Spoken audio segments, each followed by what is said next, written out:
what he needs to do is make a decision. Who does he want to have as his first investor? Who is somebody of high integrity, high track record? It doesn't matter at this moment, and you should have good counsel, right? So you should have a great attorney from whichever top tier firm, and I'm sure those firms have contacted him as well. So just like if you were a basketball recruit or an actor or a comedian, you'd want to have good representation, good lawyer. In our world, it would be an agent in the Hollywood metaphor. And then you have to make an economic decision. Well, how do you make an economic decision if I assume 50 people have made him an offer? You just talk to 5 other founders and say, who's the best investor you ever had? Boom. And he's going to be able to skip going to an accelerator or even Founder University, obviously. He's going to be able to go right to a Series A. And so he should say, I want to do a series. He should tell everybody, these are the terms. I am raising $20 million for 10% of the company. You get a board seat. There's going to be 5 board seats. I have 4. You have 1, or one's independent. Here's my attorney. You can talk to them. You get this set of rights. And then he should look Sequoia, Kraft, Andreessen Horowitz, GC, which of those big firms he wants to work with. And then a step down from there, Khosla, who he wants to work with. Who does he vibe with? Does he vibe with Jason Calacanis? Does he vibe with, Sequoia, Ruloff? Does he vibe with David Sachs? Or David's, probably would be somebody at David Sachs's firm now that he's at the White House most of the time.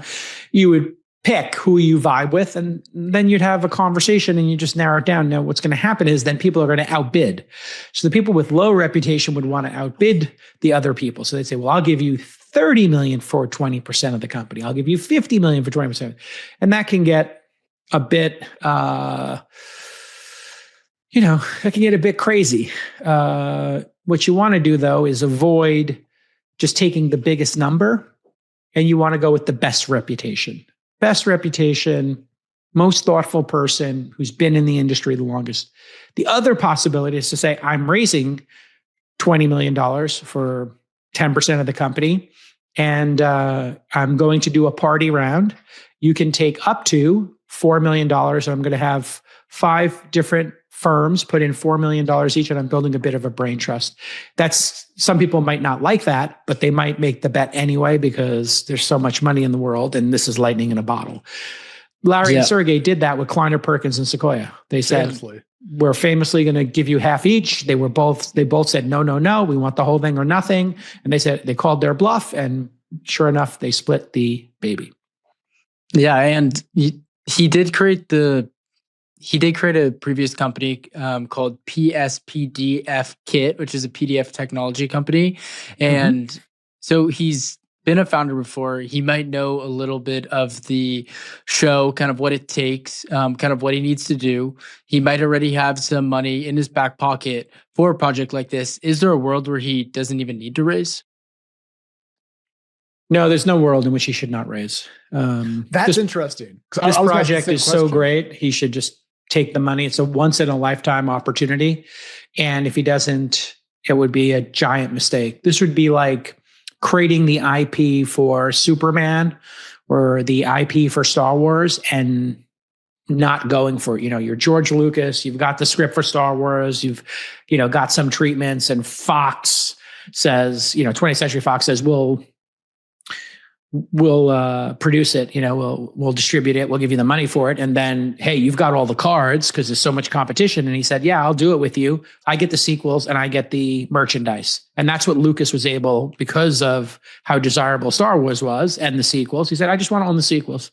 I want to own the merchandising. And then we all know how that worked out. The Star Wars toys made more money than the movies ultimately. And so there you have it. And the sequels, then he got to renegotiate and negotiate over and over and over again and he funded them himself. So you take more risk, but you gotta close around this week, next week. You gotta have a great lawyer, and you gotta just tell them what you're looking for and why, and then call it a day. One of the first things we teach in Founder University is the value of forming a Delaware C Corp. Even if you're not in Delaware, it may sound complicated, but this is a standard for startups, making you more attractive to investors. And our friends at Northwest Registered Agent can help. They're the all-in-one business identity service that's going to get you a domain, a custom website, business email, and phone number, all in just 10 clicks and 10 minutes. They're going to protect your privacy by using their own address on all public filings, and they're never going to sell your data. Plus,